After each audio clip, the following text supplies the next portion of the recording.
Bonjour à tous et bienvenue sur la chaîne Investir au pays. Ici on parle de business, de mindset, d'entrepreneuriat, de gestion des finances parce que c'est avec ça que l'on va développer notre communauté. Quelles sont les vérités cachées aux Africains en ce qui concerne l'entrepreneuriat?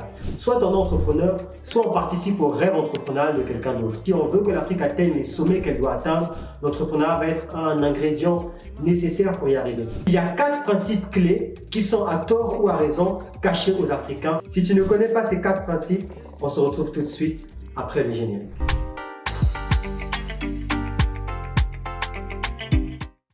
En réalité, une grosse partie des Africains, sinon même la majorité, c'est peut-être ton cas aujourd'hui, ne connaissent pas ou ne comprennent pas les principes que je vais citer dans cette vidéo.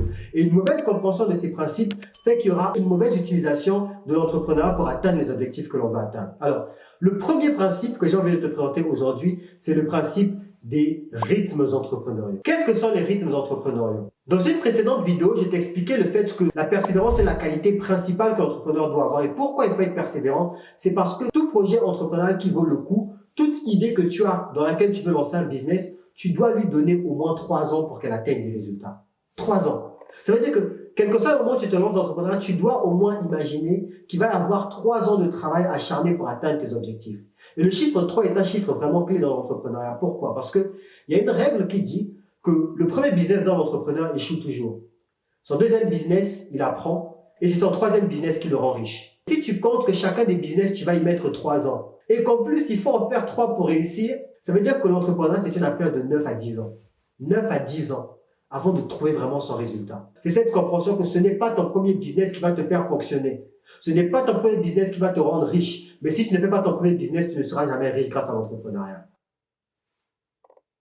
Ça veut dire que pendant les 3 premières années que tu vas faire du business, de l'entrepreneuriat, tu ne vas pas nécessairement gagner beaucoup. Tu ne vas pas nécessairement obtenir beaucoup de résultats, mais tu vas développer ton adrénaline entrepreneuriale. C'est-à-dire que l'entrepreneuriat, c'est comme une drogue. Une fois que tu mets le pied dedans et que tu commences à performer au high level, tu ne sais plus comment t'arrêter. C'est ça qui va justement te donner la persévérance du long terme pour atteindre les objectifs à la fin. Les 3 années suivantes, on apprend. Et c'est seulement une fois ces 6 premières années passées qu'on commence à rentrer le pied dans le business qui va vraiment nous rapporter des sous. Et en plus, pendant ces 9 ans-là, tu ne chantes pas. Dès la fin de la 3e année, si tu es malin, tu peux commencer à mettre de l'argent dans ta poche et te payer un salaire décent. Les 3 années suivantes, tu commences à apprendre comment on gère les équipes efficacement, comment on met en place un management carré, comment on mesure ses métriques, comment on accélère un business, comment on travaille l'acquisition de nouveaux clients. Et c'est pendant ces 3 années-là que tu commences à dépasser le salaire de tes collègues qui sont allés dans le milieu salarial classique. Rentre maintenant dans la phase où tu commences à manger les fruits. C'est la 3e phase. Le 3e business généralement. Il y en a qui le font en restant dans le même business du début jusqu'à la fin. Mais ce qui se passe, c'est qu'à l'intérieur de ce business, ils vont beaucoup pivoter. C'est pas qu'ils changent totalement de business, ils vont prendre une idée juste à côté, un peu proche, mais avec un petit changement, et ainsi de suite, avec des petites itérations comme ça, jusqu'à atteindre le niveau où vraiment, leur business devient vraiment à fond, il avance, il grossit vite, ainsi de suite, et là, ils commencent à manger leur argent. Si on veut obtenir des résultats d'entrepreneur en Afrique, on doit comprendre cette notion de rythme entrepreneurial. Business, c'est 3 ans d'acharnement sur un sujet, et 3 fois avant d'atteindre de vrais résultats. 9 ans. Si seulement tous les Africains qui se lançaient dans le business étaient prêts à s'y mettre à fond pendant 9 ans, on aurait de meilleurs résultats. Alors, comment faire pour aller plus vite? Parce que je peux comprendre que tout le monde n'a pas nécessairement envie d'y passer 9 ans. Il n'y a pas le choix. Pour aller plus vite, il faut s'entourer de gens qui l'ont déjà fait avant toi. C'est simple. Il faut avoir des coachs. Il faut avoir des mentors. Je le dis parce que c'est la base, la logique. Si tu veux faire quelque chose plus vite, tu dois apprendre de ceux qui l'ont fait avant toi.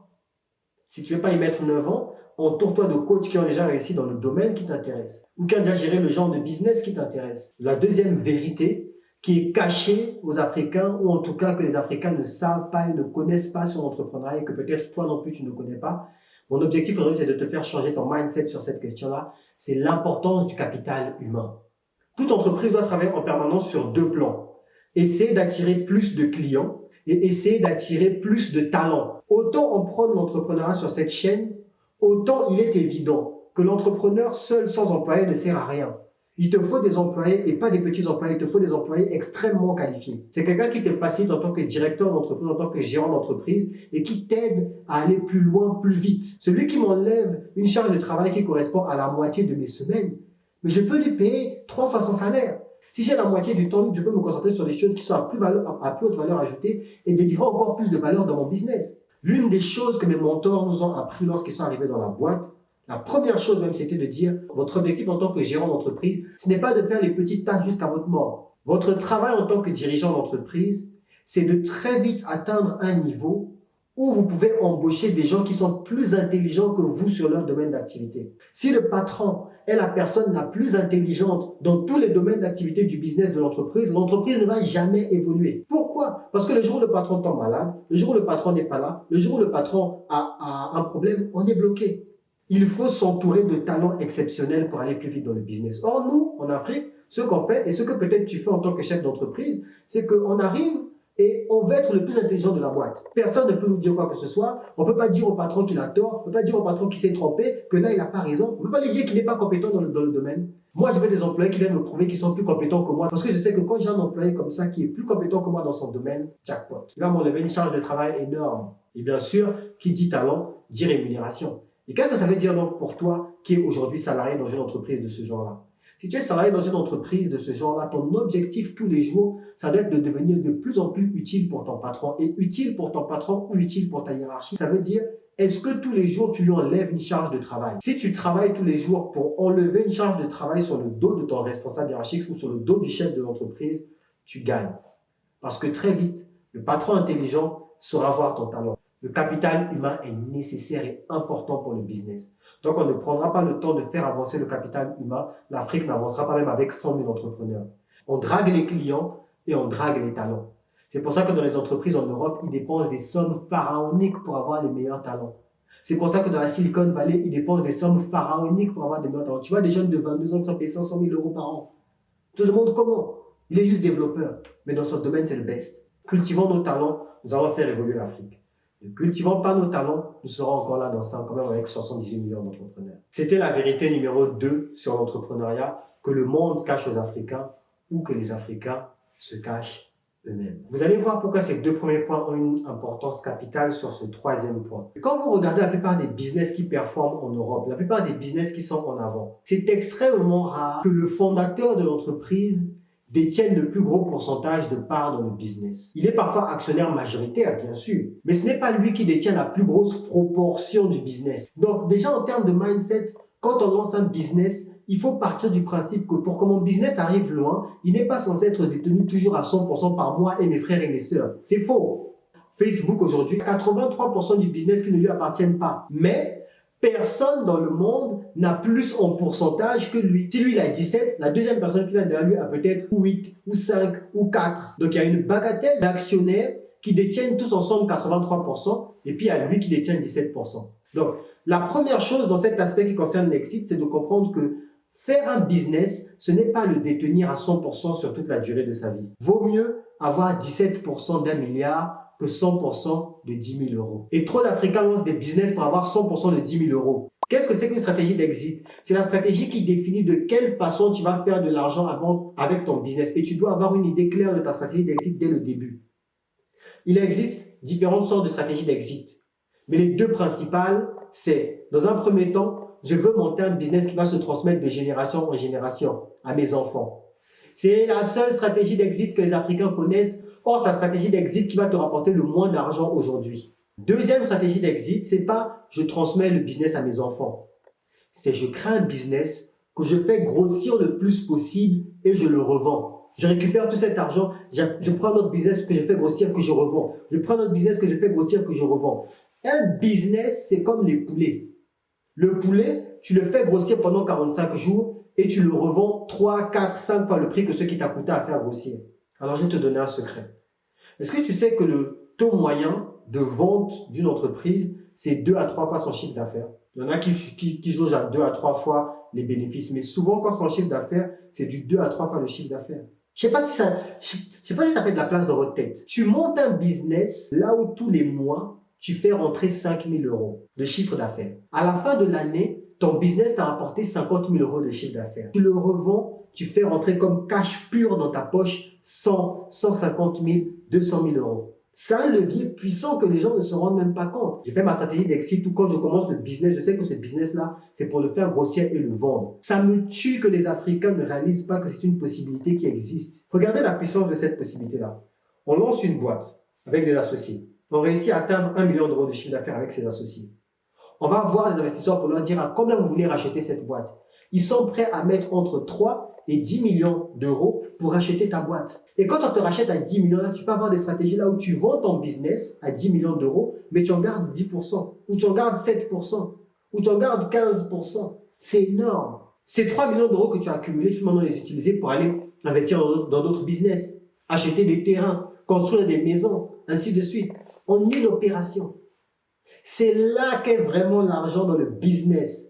Et cette clé-là, les gens ne comprennent rien à l'entrepreneuriat, donc ils ne comprennent pas comment on fait réellement de l'argent avec le business. Pour devenir millionnaire, tu n'as pas besoin de gagner 1 million d'euros avec ton business cash. Tu as juste besoin de t'assurer que le chiffre d'affaires de ton business soit de 300 000 euros par an ou de 600 000 euros par an. En chiffre d'affaires, pas en bénéfice. Tu peux aller toquer aux portes pour que quelqu'un te le rachète à 1 million, 1 million 2, 1 million 3. Et tu gardes encore 10% du business et tu mets dans ta poche 1 million 3, purement. Est-ce que tu vois la puissance de ce que je viens de t'expliquer? C'est ça la beauté de l'entrepreneuriat. Et ce levier-là, tu ne peux pas le trouver ailleurs. C'est haut risque, mais no pain, no gain, si tu le fais bien. Peut-être que toi, tu dors sur une idée qui peut facilement rapporter 300, 400, 500 000 euros à l'année.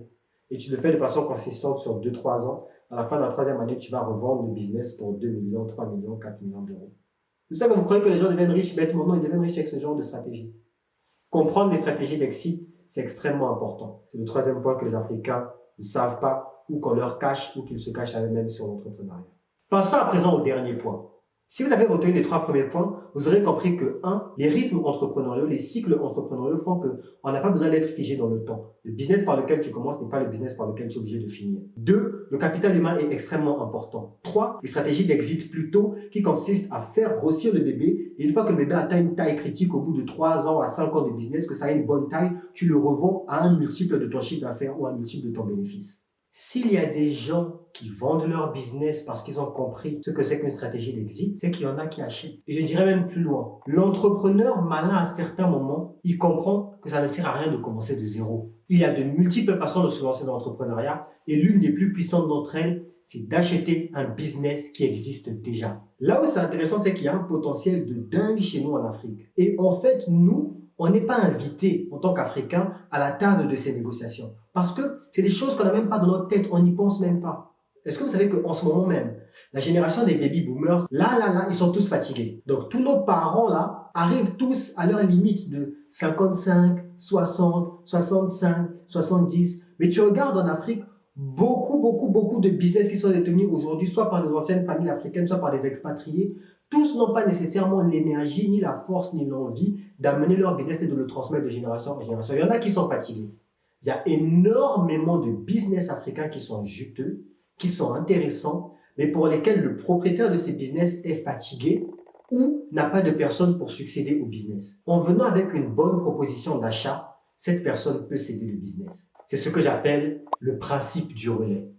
Le principe du relais, c'est donc le principe selon lequel il existe des business qui attendent quelle va être la prochaine personne qui va prendre le bâton, qui va prendre le relais de la personne qui est en place. Plein de boîtes comme ça qui existent en Afrique et qu'on ne voit même pas. Vous savez pourquoi on ne le voit pas? Parce que ce sont des boîtes que les expatriés, que les Européens qui sont dans nos pays d'Afrique s'échangent entre eux. Soit ils les revendent à des jeunes expatriés qui viennent d'arriver, soit ils les revendent à des Indiens qui sont sur la place, ou à des Chinois qui sont sur la place. Mais est-ce que tu sais pourquoi ils ne le revendent pas aux Africains? Ces business-là, ce n'est pas des business qu'on achète parce qu'il y a une offre à la télé. Ce sont des business qu'on achète parce qu'on allait toquer à la porte, qu'on a vu que le monsieur qui gérait le business là boitait un peu, et qu'on dit, mais j'aimerais me renseigner, est-ce que votre business est à vendre? Que j'ai vu un peu comment ça fonctionne. Je pense qu'il pourrait bien partir pour une 50aine de millions d'euros. Je pense qu'il pourrait partir pour 2 ou 3 millions d'euros. Est-ce que vous êtes intéressé à la vente? On ne rachète pas tous les business.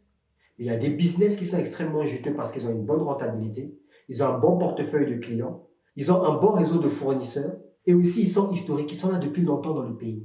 Si un business rapporte 300 000 euros de bénéfices tous les ans, c'est un business qu'on peut racheter à 3 millions d'euros, 4 millions d'euros, 5 millions d'euros, à plusieurs ça se fait. Mais je vais même encore plus loin. C'est un business qui, s'il a des bons bénéfices, des bonnes métriques, peut se racheter à beaucoup moins que ça. Vous pouvez le racheter à 0 euros. Vous pouvez le racheter à 0 euros. C'est parce que l'Africain pense 100% ou 0% qu'on n'avance pas. Racheter un business n'est pas avoir 100% du business que tu rachètes. Tu peux racheter une partie du business. Ce qu'il vous manque, c'est une personne qui est disponible parce que vos enfants peut-être ne sont pas disponibles ou n'ont pas la capacité de gérer le business ou autre. Ce qui vous manque, c'est une personne qui connaît très bien le pays. C'est vrai que vous êtes là dans le pays depuis longtemps, mais moi, je le connais encore mieux. Je suis un jeune, j'ai l'énergie, je suis chaud. Ce qu'il vous faut, c'est quelqu'un qui maîtrise les nouvelles technologies. Votre business est croulant. Donnez-moi 30% du business. J'achète ces 30% et je viens avec l'énergie, on devient associé. J'inclus de la technologie, j'inclus du logiciel, j'inclus du marketing, j'inclus du sans frais. Si tu as choisi un bon business, ça veut dire que c'est un business qui rapporte déjà beaucoup d'argent, qui fait déjà de bons bénéfices. Tu peux aller voir la banque pour qu'elle te prête le multiple. Pour racheter un certain pourcentage d'un business pour lequel la banque sait que le business tourne déjà. Le business est connu, ça fonctionne, les chiffres sont bons. C'est juste que la personne qui dirige est fatiguée. Et qu'elle ferait bien avec un peu de cash pour aller se dorer la pilule tranquillement à Nice ou à Saint-Tropez pendant que quelqu'un gère son business et lui reverse la moitié des bénéfices tous les ans. Aujourd'hui, tu n'es pas venu sur la chaîne d'Investir au pays pour repartir comme tu es arrivé. Les gens vendent et achètent des business tous les jours. Les expatriés vendent et rachètent des business tous les jours. Il est temps qu'on rentre dans ce game. Il est temps qu'on apprenne qu'entrepreneuriat, ce n'est pas seulement faire grossir un bébé pour mourir avec. Parfois, l'entrepreneuriat, à certains moments, c'est j'achète et je revends. Il est temps qu'on mette en avant nos talents et qu'on paye les gens comme il se doit. Dans nos pays, il y a plein de gens qui ne veulent pas aller travailler dans des entreprises parce que les entrepreneurs payent mal. Transmettons le relais. Les papas là qui ont des business que personne ne peut gérer, qui gardent le business de leur main au pays, arrêtez ça, l'Afrique ne va pas évoluer. Va te reposer, vends une partie du business à un jeune motivé. J'espère que cette vidéo vous a plu. Aujourd'hui, on a parlé vrai. On a parlé des vraies choses dans l'œil du business. On se retrouve la semaine prochaine. À bientôt.